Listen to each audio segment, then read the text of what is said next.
Welcome to History Beyond Time, where we uncover legendary leaders, epic battles, lost empires, and untold stories.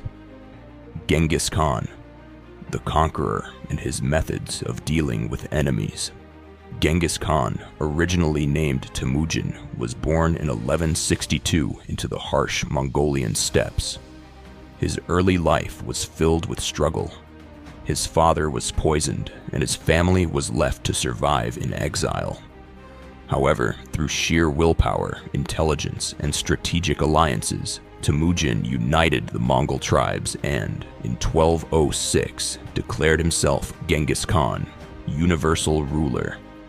His military campaigns reshaped history, creating the largest contiguous empire the world has ever seen, stretching from China to Eastern Europe.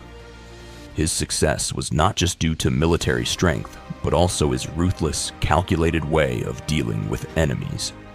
How Genghis Khan dealt with his enemies. 1. Absolute destruction for resistance. Genghis Khan had a simple philosophy: submit and prosper, resist and perish. If a city or kingdom resisted Mongol rule, they faced total annihilation. The Mongols were known for systematic massacres, where entire populations, men, women, and children, were slaughtered to serve as a warning to others. One famous example is the Khwarazmian Empire, modern Iran and Central Asia. When the Shah of Khwarazm betrayed Genghis Khan by executing his envoys, the Mongols responded by wiping out entire cities, including Samarkand, Bukhara, and Nishapur. 2.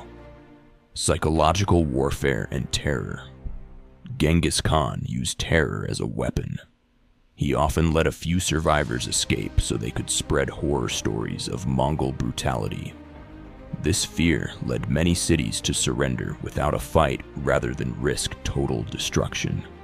Some accounts say that when Mongols besieged a city, they would catapult severed heads over the walls to demoralize defenders. 3. Clever assimilation of talent. While he was ruthless to his enemies, Genghis Khan was pragmatic. If a city surrendered without resistance, its people were often spared. Skilled artisans, engineers, and scholars were absorbed into Mongol service. The Mongols even used captured Chinese and Persian engineers to develop siege weapons like catapults and gunpowder bombs, making their army even deadlier. 4.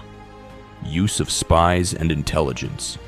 Genghis Khan valued information and often sent spies ahead to gather intelligence on his enemies. He also used false retreats, where his army would pretend to flee, only to lure enemies into ambushes. This tactic was devastating in battles against the Russians and Europeans. 5. Religious tolerance for political stability. Despite his brutality in war, Genghis Khan was religiously tolerant. He realized that suppressing religion led to rebellion, so he allowed conquered people to practice their faith freely. This policy helped him rule a diverse empire that included Muslims, Buddhists, Christians, and Confucians. Legacy.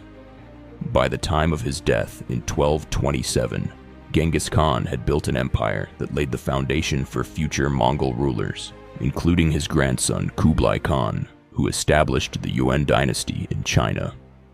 His military tactics and methods of governance influenced future empires, from the Ottoman Turks to even Napoleon. Genghis Khan was both a brutal warlord and a visionary leader.